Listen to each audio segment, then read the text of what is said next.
Hello and welcome to the Green Profit Academy Pros Podcast. This show digs into the challenges in growing a lawn care and landscape business while maximizing your profit. I'm Christeen And I'm Steve Bousquet. We are the green industry experts in profit, growth, and leadership. Hello, Christeen. How are you today? I'm good. Fall is here. It's kind of nice how it's just kind of, slowly stepping in. And it's pretty outside. It's nice, comfortable weather. How are things on your side of the States? Yeah, we finally had our third rainstorm in like 10 weeks, as opposed to what's happening in Florida and the other parts of the country, which is awful. We're in a kind of the first stages of a drought. But the trees are turning beautifully, fall foliage. So we're enjoying that. Yeah, I have some team members in Florida, and they have been impacted by the last few hurricanes that's been coming through. So it's been a lot. They need a break down there for sure. Yeah, they sure do. Well, thanks for joining us on today's podcast. And we're going to be talking about navigating employee performances and when to coach, when to support, and when to terminate. Yeah, termination is usually one of those things that people wait on. They wait, they kick the can down the road. And then when they finally pull off the Band-Aid, it's this huge regret of like, why didn't I do this sooner? Look at all the chaos and I'm going to have to fix all this stuff. And so I love this process. This is something, Steve, you shared with me, I feel like a forever ago. And I was like, oh, this is interesting. And it really helped me kind of change my perspective. How do we get there faster and what's the right thing? Because that was kind of always my issue was I don't want to do something wrong because I have high expectations. So I'm like, oh, I could kind of pull the trigger fast, so it helped me really slow down and know, what's the right approach and what does that look like? Yeah, we want to be strategic with it. And, I'm probably one of the worst people years ago. I would keep people for probably years too long, and then we sped it up. And now it kind of using this process exactly, we kind of get people where, and also improving our hiring process because, right, you start in good inputs equal good outputs, right? Good inputs equal good outcomes. So having better hiring processes lead to less turnover. So, but before we use this, we had higher turnover and we had difficult conversations that didn't go well. We didn't know what to do. So we're going to kind of go over the process of how we do what we're doing now, but also when do we terminate? When do we support? When do we coach? And a lot of it falls back on us on managers, as managers and business owners, because sometimes, we just didn't share the expectations. Yeah. And that's the starting point, right? We're like, well, we told them when they started. Right. How long ago is that? I don't know, like 10 years ago. I don't know when they started. Or last year or whatever. And, and it's interesting because on the hierarchy of engagement in Gallup, number one is sharing the expectation, clear expectations. And I have learned that it needs to be written down. Mm-hmm. Because when we say stuff, it can be tone, pitch, and pace. And the same thing can be said in different ways by different people at different times of the day and different times of the week. And it can mean something completely different. Yeah. So it needs to be written down and it needs to be very public. And it needs to be, visual for people to see. One time I was visiting a business and they were loading spray tanks. And I just about had my mind melted. He said, okay, tank one, put 200 gallons. You're going to put 40 ounces prodiamine. You're going to put 120 ounces of three-way, put 200 pounds of urea, and you're going to agitate that for 20 minutes. In tank one, you're going to put 100 gallons, and you're going to put 40 gallons of this and 20 ounces of that and 3 ounces of this, and blah, blah, blah. And I'm like, how does he remember? Oh, he'll remember. That guy came back 7 times to ask him what to put in the first tank, and another 4 or 5 times to ask him what to put in the second tank. I'm like, could you have a fill sheet? Oh, it takes too much time. So I was like, to do a fill sheet? Well, the guy came back 7, 8, 9, 10, 11 times. So I was like, that as managers, right? If we're not writing these things down, expectations, the expectation was to get this truck filled with the proper chemicals in the proper amount. I would almost bet that truck was not filled properly. So then the tech goes out and we have a problem with the lawn. The weeds didn't die. Now we have a service call. Now we're losing customers. And now our techs suck. They can't do anything right. This guy's not a good tech. And it all started with the manager not writing down on the load sheet, right? Yeah. So that's what I'm saying. Like, there's a lot of responsibility. If we're going to own a business, we're going to manage people. It all starts with us making sure that the expectations are written down and they're clear. Or even making sure our managers that we bring on board as we scale the company understand, hey, it starts with clear expectations and us sharing the hard lessons we've learned as leaders. And I know that's something that we're both working on now with our team, is we're, passing on that knowledge with all of our bumps and bruises that we had learning this the hard way. Yeah. And, when I bring managers up, it's interesting because we had a guy we brought up as a tech supervisor, and he would say, so-and-so didn't so-and-so. And I said, did you tell him? And he would say, yes, I did. I'm like, well, when? He's like, last year. And I'm like, okay, so let's tell him again today, and let's tell him again tomorrow. And is it written down? Let's write it down. Let's show him and tell him and show him and tell him and show him and tell him until he knows it, right? When do I have to stop? Until. But we're going to get to that. Maybe it's not forever, but there's really important things that we have to tell people over and over again, right? It's just one of those things. If it's that important, we need to be reminded quite frequently, especially if it's changing all the time. Like, we're not spraying and treating the same lawns every day. We're not filling things the same way. They're fluid, right? So, we're parking in the same parking spots every day. That's not fluid. We go to the same location for work every day. That's not fluid. But when things are fluid, we want to make sure we're communicating that. Yeah. So when it comes to getting the performance out of your team that we want, we really need to communicate clearly in writing, right? With supporting kind of like, here's your role, here's your responsibility. Maybe this is what it looks like, or this is what success looks like, I think is important. I always like that. What does success look like? Makes it easy. And that way they're not going to struggle to meet our expectations. And when our expectations aren't met, it's going to be a huge disappointment. The bigger the expectation, the bigger the disappointment. This was a simple statement Brené Brown said in one of her books. And I was like, that is so true. Like, with every expectation I've had, how big the expectation is, if it doesn't get met, the bigger the disappointment. So it's just kind of this really easy formula.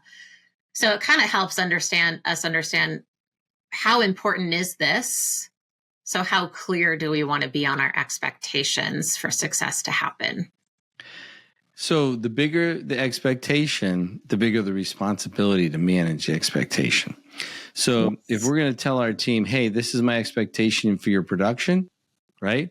We also need to set them up for success. So we have to make sure that they have everything they need. So number 2 on the Gallup engagement hierarchy is making sure that we're providing the resources, the time and tools and resources that they need to perform.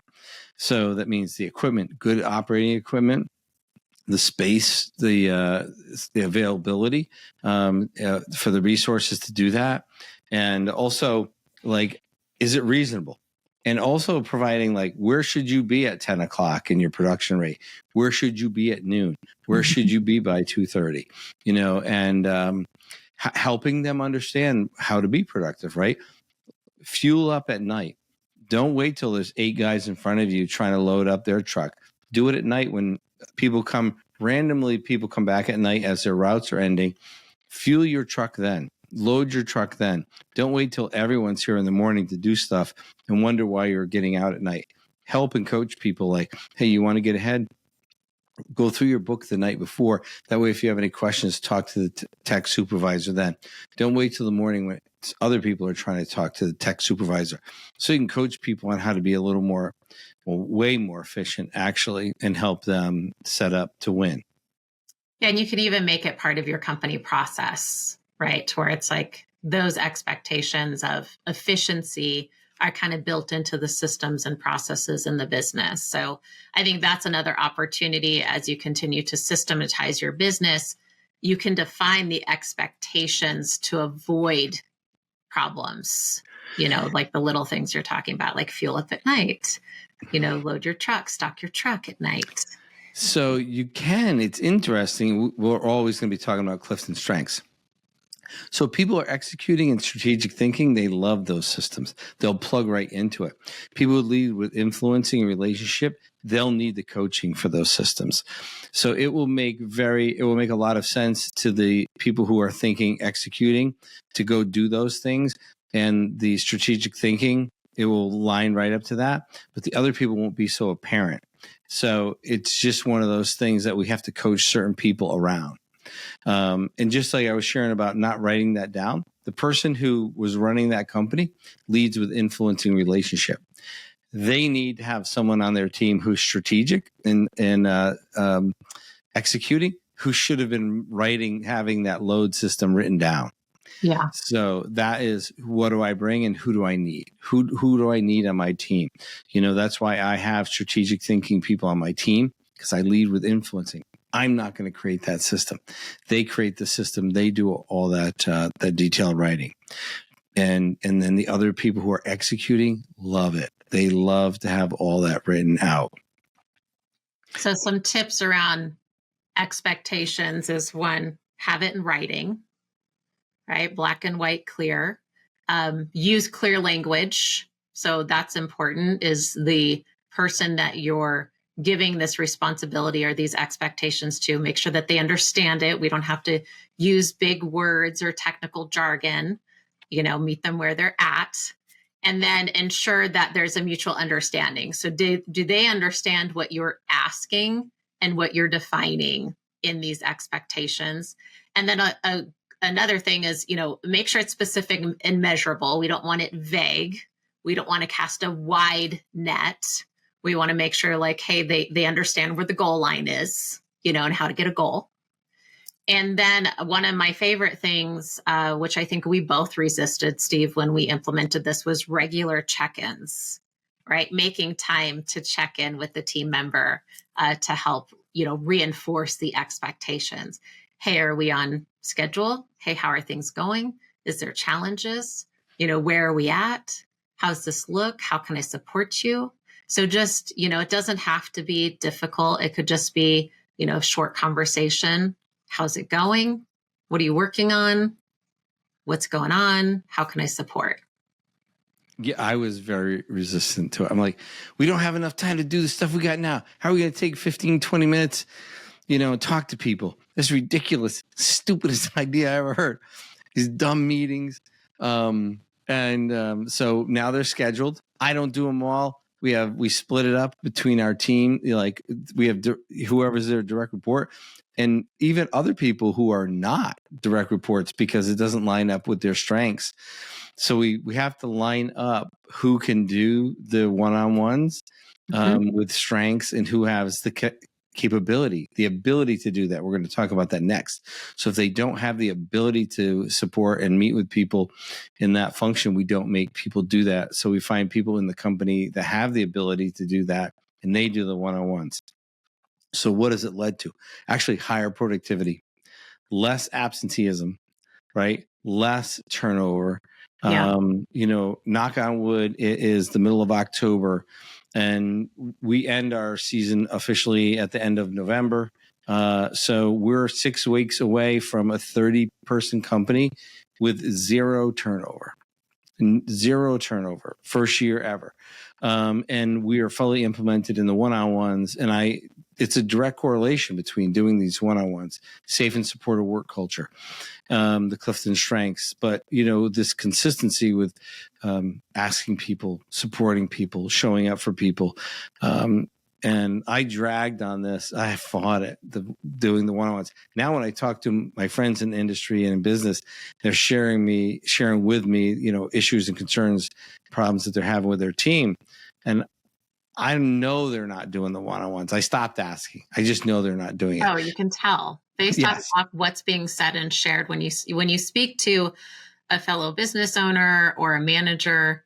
You can tell because there's gaps in what they're saying. They're saying this is happening, and it's like, well, those are things. If you're checking in, you can close that gap to where they stop happening. So then you can stop talking about it. Yes. Yeah. And if you want people to, it sounds like they bring more of their issues to work, but actually they bring less of their issues to work. Mm-hmm. We get more stuff done faster, way less triangulation, which is, talking about other people instead of talking to the person. We just way did less triangulation. That's back. Yep. Way less personal stuff at work. It was like, how do you need support for that? Oh, I just need this. Okay. So we fix that thing. On this one day, I need to start later. On this other day, I need to get out earlier. So 2 days a month, whatever, So it's just really, and we have a system for it. We've improved it. We've changed it. We're tweaking it. So we're fully implemented with the one-on-ones. But, I'm a huge advocate of it. Now we're seeing it, right? We're seeing the benefits of it. We're seeing it's making us more profitable, lower turnover. And when you don't have turnover, you don't have all the training costs, the frustration of training. So we do have training, but it's new people because of growth, not new people because of losing people. So that's a whole different conversation. Yeah. And what's interesting is when you're hiring people and you're training them because you're growing, and it could just be my reality, they seem to learn quicker and to be happier. Yes. When you're replacing people with new hires, it's a different mentality for the new hire. Mm-hmm. So it just, if you're not doing one-on-ones, you're considering doing one-on-ones, you want to talk to us about what that is. If you want to talk to me about how we're doing it, I'll definitely share it and have a conversation, just so you can start reaping the benefits of that. But so moving on to ability, right? How to determine if an employee can even do the job that we want them to do. Yeah. And I love this one because it takes, that critical mind out of it, right? To where, and I've gone there before, to where it's like you get salty about this employee. You're like, oh, they're just not doing their job on purpose, or they don't care anymore, or, so there could be all this negative chatter that comes into play. But what's really going on is we have to look at, are they capable, right? Do they have the ability to do this? Like, what's missing? So, some of it can be their skills. Do they have the right skills? Do they have the right knowledge? And one of my favorite things that's brought into this is, do they have the right strengths, like the Clifton Gallup strengths? And that's now the first thing I look at is, do they have the right strengths to do this? Are, they capable of it? And if not, like, what's lacking, or, what is it? So it gives you so much insight to really look at the ability. Yeah, I mean, and we've had conversations, and you'll be like, I sent that spreadsheet over to you, Steve. I'm like, I can't find it. You're like, it's on the 8th page of that Excel sheet. I'm like, Excel sheets can have 8 pages.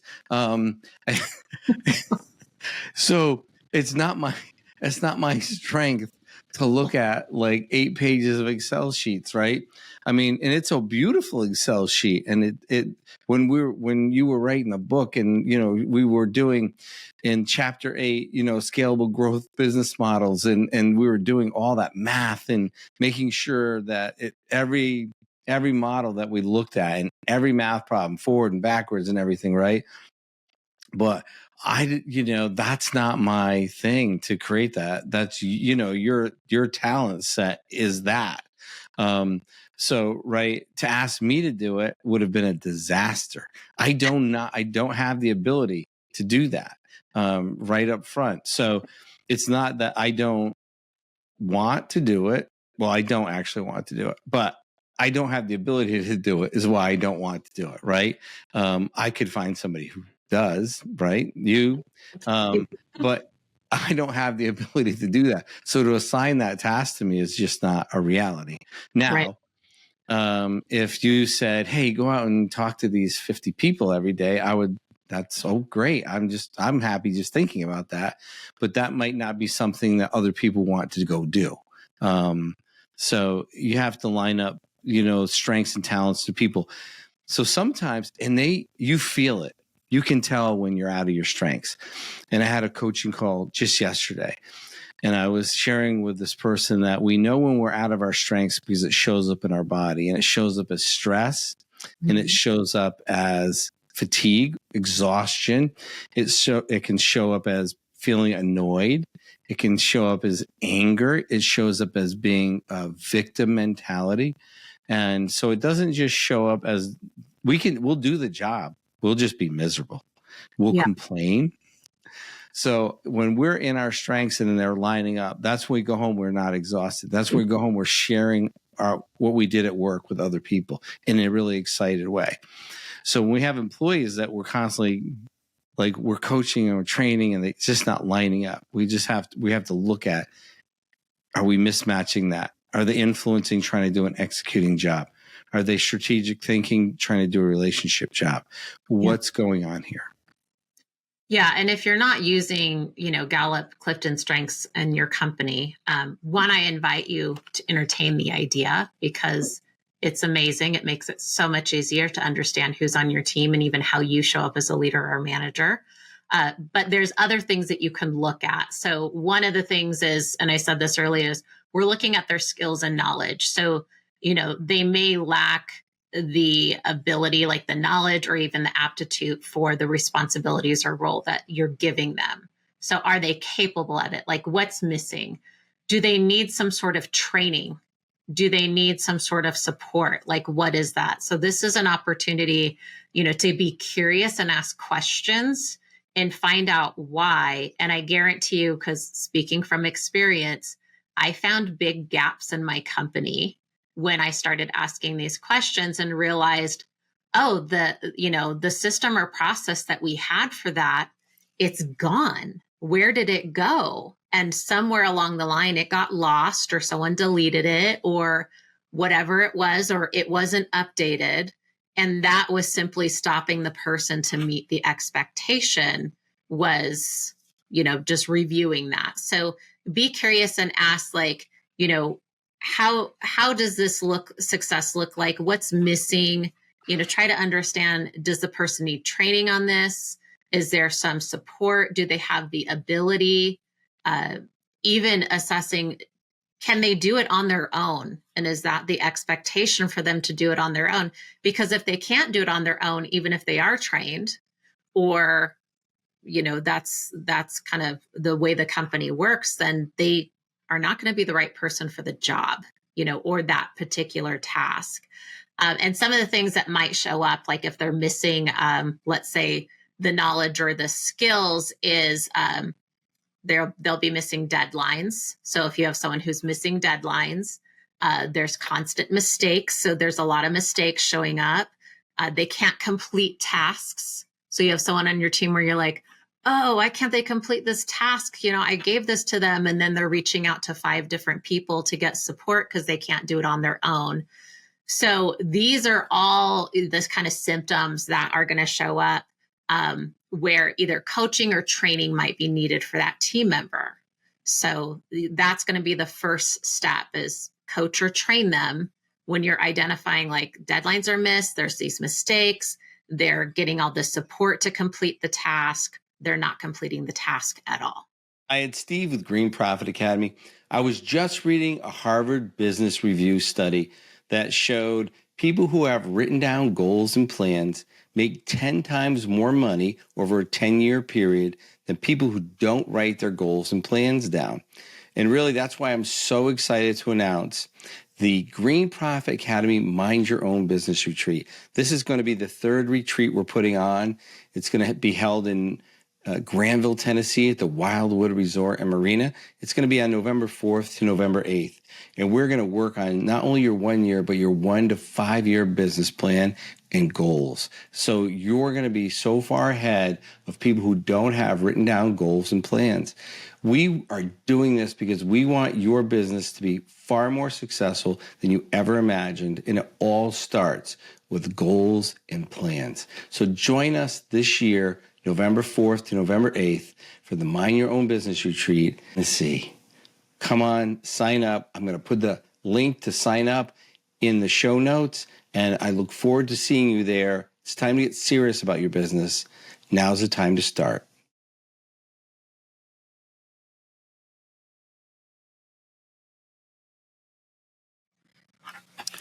Yeah. So in coaching and training can be asking questions like, what are you running into that's stopping you from completing this, right?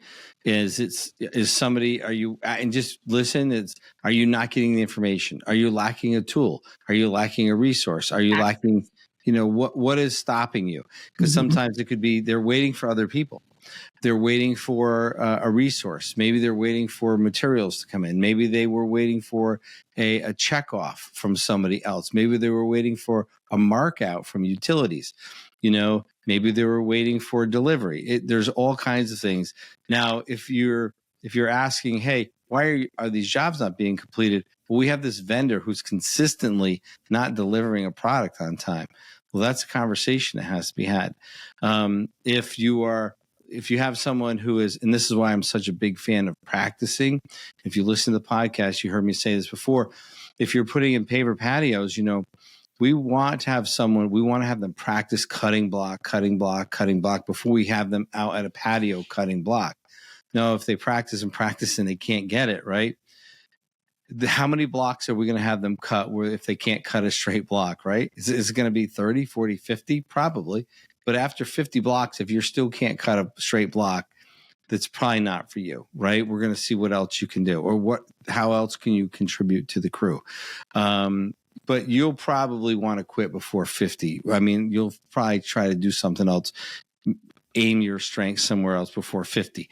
But you'll have somebody else who on their second cut, it's perfect. On their third cut, it's perfect, right? So now let's get that person over there and they're going to be the cutter, right? Or that is their strength. So sometimes you're trying to move people around and align their strengths naturally. Mm-hmm. So sometimes you can train it and sometimes you cannot train it. You want to make sure you align it where it's alignable. And that's when you consider, either reassigning them or terminating them. So that's kind of the next step is, okay, so we coach them, we train them. This is still happening. So what happens after that? And it's the reassignment, right? Maybe they have all the values are lined up and they have, 50% of what you need, but not 100%. And, or maybe they're just not working out at all. So, you need to terminate them. So once you get the training and coaching done and there's not the improvement at the level that you need it, then you need to look at, do we have a more appropriate role in the company? And what could that be if you don't want to lose that person because there's a lot of good about them, or we don't have that role and we don't have the capacity at this point. So we have to let them go. Because if you don't, they're just going to be costing the company money and that's sacrificing the entire team for the one. Yeah, and we've reassigned people. I mean, we have some lawn techs who were in landscape, and they're some of our most productive lawn techs probably in the country. And really what it was is their strengths didn't line up with the landscape manager's strengths. And he couldn't get them to line up. The way he coached and trained didn't line up with how they learned. And at that time, we didn't have the tools to recognize that. So it was just a mismatch. But then they went over to lawn science and now they're very, very productive. So sometimes reassigning is good. But other times it's not a skill, it's an attitude and a very deep-seated very deep-seated victim mentality. So they could literally be in the wrong role completely, and the wrong industry, or the wrong, Company. it's just they have a bad disposition, and they are just cancer in your company. We've all had them. And sometimes you can even have a long-term employee. We've all had those that, for whatever reason, is going through whatever in their life, and now they become a disgruntled employee, disgruntled person, really, or they become that cancer in your company that has to be terminated. Yeah, and this can happen as companies grow and scale. And this has happened with several of our clients. And it simply said, the people who get you here are not the people who are going to get you there. And they were amazing employees at one revenue level and size. And then when the company grows past that, they really struggle. And that doesn't make them bad. That doesn't, make them a bad employee. They're just not the right employee for your company of what your company is now. And that's an opportunity to invite them to go help another company and help that company, them help that company like they helped you, to get you to that level, and really making it a win-win for them, and say like, hey, this is where I really see you excel.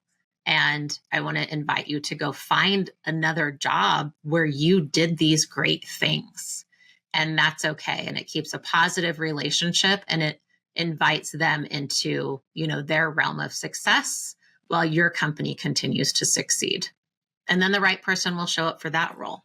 Yes. Yeah. We see that a lot when companies start implementing systems, or they have growth, or they just are maturing. The owner matures, the managers mature.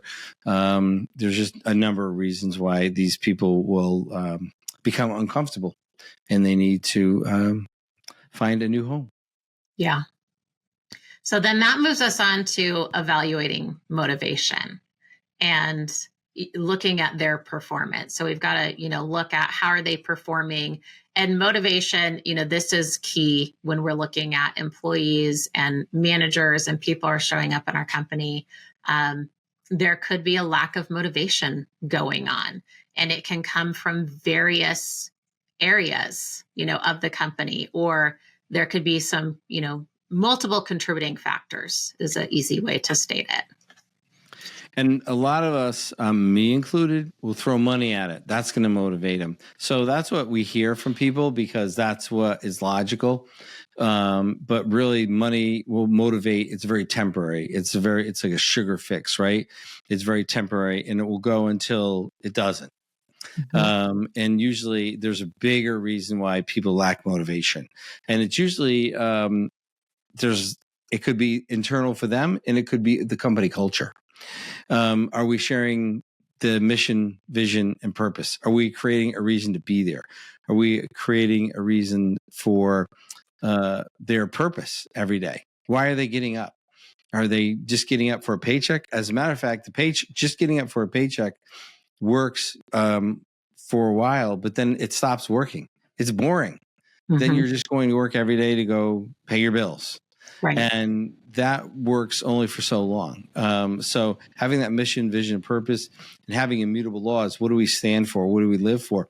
People want that in their life. They want to stand for something. They want to be part of something bigger. So a lot of times in companies, and I've heard this, they'll leave you for a quarter. They will if you don't have a mission, vision, and purpose. They will if you don't have immutable laws. They will if they don't feel they're part of something bigger. Yeah. They'll leave you for a nickel. They'll leave you for $1. They won't leave you for $2 if you have a mission, vision, and purpose, and they feel like they're part of something bigger. Yeah. And if they're getting the support. So that's another key factor that I've seen play out, to where, all these things are in play, but the person who oversees them is not giving them the support that they need, or the proper support. So that could be a motivation issue as well, is that there's lack of support. So really, we want to identify the root cause of motivation. So, we're like, okay, they have the skills, the training, we've coached them, they seem disengaged. Like what's going on? So this is where we have to sit down and have an open conversation We need to ask some questions and listen. We need to be curious. Sometimes it could be external factors going on to where they have something personal going on in life. And this has happened with me where some of my best team members, and I'm like, man, they just seem off. I don't know what it is. And, then we sit down and have a conversation and I find out like there's this big event going on in their life, or they're dealing with this thing that's just this one thing that's really stressing them out. And they felt very vulnerable sharing it with, anyone. And then when we get to the bottom of it and I can support them on it, they feel so much better. And they're showing up just like they used to, even though they're still kind of, dealing with this stress. It just takes that pressure off of them. So, being curious is important. Yes, and supporting the team and having those one-on-ones, having a best friend at work is one of the key important factors of being motivated at work, because you have someone at work you can confide in. They have your back, you have their back. That's a huge factor. And, Gallup talks about that constantly as part of the biggest part of engagement at work is having a best friend at work. Mm-hmm. So, and it doesn't mean your best friend in life. It just means someone at work you can talk to and confide in and has your back and you have their back and you share, like, that's part of the culture, right? So it's really important to make sure that we're honoring that space for people to have a little time, whether it's lunch, whether it's in the morning over coffee, something to allow a little space and time to spend with each other to build that relationship. Yeah. And I would say if motivation is your challenge and you're like, well, this person's here and they have the skills and the knowledge and we laid out these expectations and something's just off, I would go with, look at the support. Like, what support do they need? Maybe what support are they not getting? Maybe they're not used to asking for support. I have team members that are very much like, I'm going to carry this whole mountain up this mountain. And I'm like, that whole mountain is not your mountain to carry. And, we're going to split this up. And it's not a mountain, it's just a rock. So, it's helping them ask for the support that they need. That could be another coaching opportunity. Maybe their achievements aren't being recognized. We get so stuck in the day to day that there's times, and I'm guilty of this too, where I'm like, oh, I really need to acknowledge this person. They've done all this hard work. And then I forget. And I'm like, oh, I really need to, next time I talk to them, I'm going to acknowledge this. So it's important to give our team members, attaboys for what they're doing and just recognizing those accomplishments, because it's going to build their confidence and they're going to feel appreciated. Or just being aware that making time for that conversation, they have a poor attitude or they're kind of disengaged because something else is going on. So whatever it is, like, these solutions are going to get you to a better place just by taking some time and having conversations, offering support, aligning the roles, with the team members. We've moved some team members around and we have finally, found like where they really excel. And that's important too. Like, maybe their role is just not quite a right fit. And one of the most powerful motivating skills is acknowledgement without praise. So it's acknowledging when someone does something without saying, good. That was good. You did really good. What a great job. You just say, I see you finished that on time. It's called acknowledgement without praise. Kids respond to it 80% better, because if we say, oh, I see you cleaned your room, that's good. I see you did your homework. Kids start to associate with they're either good or bad based on what they did or didn't do. So they spend their whole life getting that praise, and then they start to seek it or any kind of attention, and it creates behavior problems and issues and all kinds of other concerns. So it's a very hard skill to develop, because we always want to add in, you did good. I noticed you did that great. But just, I see you cleaned your room. I see you finished your dinner. I see you did your homework. I see you finished your homework. Just a pure acknowledgement of it. It's a much healthier way to support people. Really, you're supporting their efforts. So I know a lot of people like, no one told me I did a good job. Why should I tell my people who are work for me and support me and my family and my future and probably, maybe the next generation? Why should I ever give them any kind of praise or acknowledgement? I'm like, yeah, you're probably right. I don't know why, but if you want to ever give the people who support you, your family, your company, your future acknowledgement and praise, really the most healthy way to do it is simply saying, acknowledge what you see them do. I see you finish your route. I see you got that project done on time. I see you did this. And that's the healthy way. It says, because people want it, right? What do we want? We want to be seen and heard. Yeah. And that's supported. Human people, right?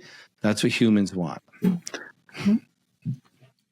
All right. So then the final decision making, and Steve, I'm going to have you walk this through since you were the one who shared this with me originally. And this matrix, it really helps leaders make informed decisions based off of like real facts, right? It's not emotion. It's not our assumptions. It's not the stories we're making up in our mind because we're filling in the colorful gaps with our own experiences or troubles or whatever. But it's really taking that time to see, what are the facts and what have I done? So you actually have a journey that you went on as a leader to assess and to coach and to support this person. Yeah, so it's really a decision tree. It's a chart. So if we have an issue or concern with someone, and we've used it to make some really tough decisions.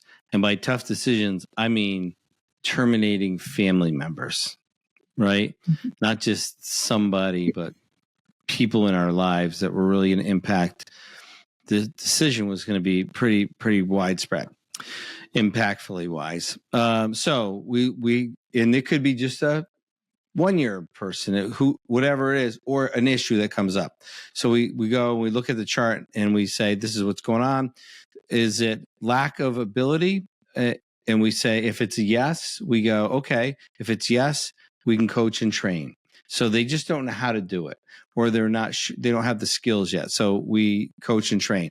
If it's not a lack of ability, we're like, no, they've done that a lot, like for 3 years, and they've nailed it. They hit their KPIs 90+% of the time. So then we go to, so it's not a lack of ability. So we go to, is it a lack of capacity or aptitude? So we're like, so is it, they have the capacity to do it. So then, and they have the aptitude to do it. So then we go to support them, right? So what is going on? We try to find out, how do we support around them? But if it is they don't have the capacity and they have the bad attitude about it, then we have to, or if they don't have the capacity to do it or the aptitude, then we reassign them, right? So if they have the capacity, we support them, but if they don't have the aptitude, we reassign them. Mm-hmm. So lack of support or circumstances, support from management, then we have to retrain them. And this can be a little tricky because it's like, you have to do the CliftonStrengths test. You have to really dig in deep because you can't just wing this part, right? You have to. Yeah. And if they're not using CliftonStrengths, because there was a time I didn't, have CliftonStrengths in my company, I had to look at like, what support are they lacking? And I also had to realize, like, is this realistic support, right? Like if somebody's job is to answer the phone and they're like, well, I don't have support answering the phone. Like that's not realistic, right? So, maybe the support that they don't have is a multiple phone line setup. And they're like, well, it would be much easier if I had, a multiple phone line setup to where I could put people on hold and address the calls in order, but we're using this old phone and it makes it really challenging. right? So just kind of a simple example, like we have to understand, what support are they not getting, and is it realistic, and is it something that we can fix? So is it the person or the process, Right. right? Yeah. In this situation. Yeah. Now, before we did Clifton yes, but now that we're doing that, we really we dig deeper. It's like, can we support this? Do we have this person in the wrong spot? Mm-hmm. So lack of support or circumstances, or is it a lack of values, commitment, or work ethic? So if it's a lack of support or circumstances, we support from management. Right. So we CliftonStrengths test, and then we support them trying to find their role. Or is there lack of performance, lack of values, commitment, and work ethic? If that is the case, then we terminate. Yeah. And if it's not a lack of value, commitment, or work ethic, we ask, is it temporary or short-term? Poor attitude. So are they just going through a life challenge? They're going through a crisis. Someone's sick, someone died, or something going on. If that is going through a professional challenge, right? There's a new team member, there's a new manager, their role kind of changed. What's contributing to that attitude or that, how they're showing up. If that's the case, you want to coach. Curious. This is what we talk about. Be curious and coach around there. Or is it an established long-term poor attitude? Is this it's a trend. This is like multiple years. If that's the case, then you terminate. So you've had this conversation. It's not the temporary or short-term poor attitude. Now it's a trend, right? It's not an event. Now it's over and over again. That is when you would terminate. So to kind of go over again, you're having this issue or concern, something's happening, you go, is it lack of learned abilities? If it is, you coach and train. Is it lack of capacity or aptitude? If that is the case, you either terminate or reassign. Is it lack of support or circumstances? If that's the case, you get support from management. Is it lack of values, commitment, or work ethic? If that is the case, you terminate. If it's not, you go, is it temporary or short-term poor attitude? If that's the case, you coach. Or is it a trend with that? And is it an established long-term poor attitude? If that's the case, terminate. And this helps you kind of make those decisions. We go through the chart pretty quickly though, because it's this person. It's not the first time. You're like, oh, they're late. Let's go to the chart. No. Usually this will be at least someone that's been with the company for 2 to 3 years. Yeah. And I love this because it makes it simple. It's easy to clarify, like, where are they at? What do I do? So you don't have to make the decision and bring your emotions to the table. The chart can help you be like, nope, this is the next step. This is go do this. It's consistent. So you're not changing the rules for different people in the company. And that's something that I've seen that has had a huge impact on company culture, is when you make exceptions for people because they've been there longer, or they're a friend, or they're a family member, or something like that. The rest of the team is going to see that, and it's going to highly impact your culture. And this could be why you're having some of the problems that you're having if you're really listening to this podcast and you're like, oh yeah, okay, I tried that, but I didn't go there, or we didn't go there, or I should have fired them and I didn't. And, so all that conversation you might be having with yourself as you're listening to this. So this helps us make decisions as leaders and managers based off of fairness and facts and specific criteria. And it allows us to be appropriate with our team. And it also, if you have a manager, let's say they hired some friends and you're like, well, I kind of see they're friends and they favor each other a little bit, or they oversee a family member. It's in black and white. And this is like, hey, this is the process. So it takes that off the table as even being an option, right? Of favoritism or making exceptions for other people. And we've done it with people where we've had them choose which one it is. We're like, all right, this is the issue. Where you at? While we walk them through it, we're like, is it this or that? You let us know, as we're going through it, and we're sitting there with them, me and my other manager, and they're like, yep, it's this. Yep, it's just this issue right here. And we're like, okay, so they're choosing and they're telling us. So it usually is resolved fairly quickly. That long trending bad attitude ends in termination. And and what's interesting, usually when that person is terminated with that long trending attitude, they bring that with them to the next place. So it's a them issue. Right. I also like this chart because it allows us to, to actually confront performance issues. And I know a lot of leaders struggle with confronting performance issues with the team and having those tough conversations. And they could be conflict avoidant. And we've talked about this before on the podcast. We've done workshops on this. So all of this can be avoided, those tough conversations, when we have the right tools in place. And it really comes down to, hey, do we have a process for addressing the unwanted behaviors or how people are showing up or not meeting expectations? Yes, this chart works very well. Do we have the defined expectations? Well, this chart's going to help you understand if you have the defined expectations, or is it leading to a larger issue? It's going to help you understand what those are. So it's a great little roadmap for us to lean into if we've had challenges in the past of either avoiding issues in the company with team members, or maybe just being too aggressive with addressing the issues.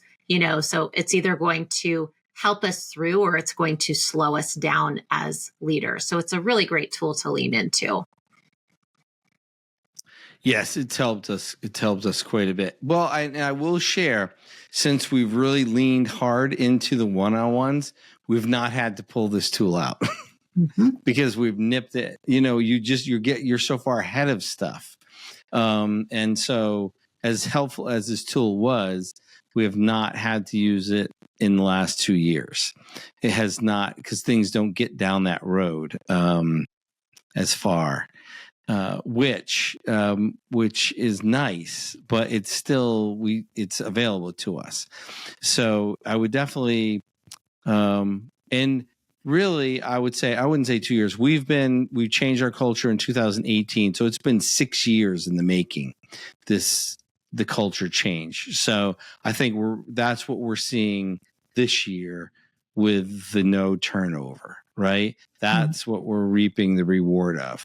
So if you're trying to change your culture and you're in the process of it, it does take time. It is not a switch that we turn on. We don't have a barbecue on next Friday, and culture change happens at the end of that meal. It's a process. But it has been a powerful tool that has helped us. But the other thing this tool helped us, I think, by doing this over and over and over again, when we were using this frequently, it helped us as managers to see, how do we get ahead of this? How do we create a company that supports people before we get down this road?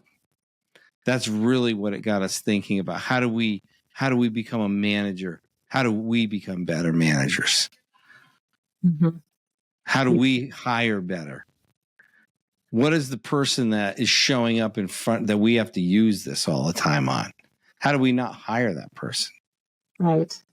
And I think it's also a tool where, we bring people up in the company, and we're not born with these strengths and these skills and this knowledge and experience. So as we continue to develop our team, this is a tool that can support those people stepping into higher roles so they're successful. And, give to them as like, hey, this is something I use that helped me gain clarity on what to do and when. I'm going to share this with you. Let me know if you have any questions. So it creates another coaching opportunity with those managers or those crew leads that you're developing, to give them a real simple tool that they can understand and follow, and you don't have to be there holding their hand all the time. It does give them that tool, and it definitely helps them to use it in a softer way than I was using it. We were using it as a hammer. Yeah. I think they can use it. They're using it now as a more gentle, way. I was looking at it to terminate. How am I gonna, and they can definitely just use it more to see who needs more training and more support. Yeah. And that's why they love the CliftonStrengths so much, because they're like, oh, they start lining it up. It's just such an awesome way to see people really step into their roles and their energy, and start designing crews around it, like even landscape crews by projects. Watching your landscape crews go, what project is that? Oh, who needs to be on that team? Who needs to be on that crew for that project? What skills need to show up? So cool. But cool, great tool. It's so powerful to use. I definitely would take advantage of it if you have the opportunity to. If you're having decision fatigue, this is a tool you can step into. It's a really powerful shortcut for sure. Awesome. So I'm going to share in our show notes a link to be able to download this tool. So you actually have a chart to follow that goes along with this episode. So look in the show notes. And I'm also going to include a link in there for you to meet with us to have a consultation. If you're kind of curious, like, hey, I want to improve my leadership team. How do I do that? What does it look like? What are these CliftonStrengths things you're talking about? What's my next step? So anything like that, feel free to book a consultation. We'd love to talk to you and to meet you face to face. Thanks for joining us, and we look forward to you joining us on the next podcast. Thanks for listening to the Green Profit Academy Pros Podcast, the show that digs into the challenges of growing a lawn care and landscape business while maximizing your profit.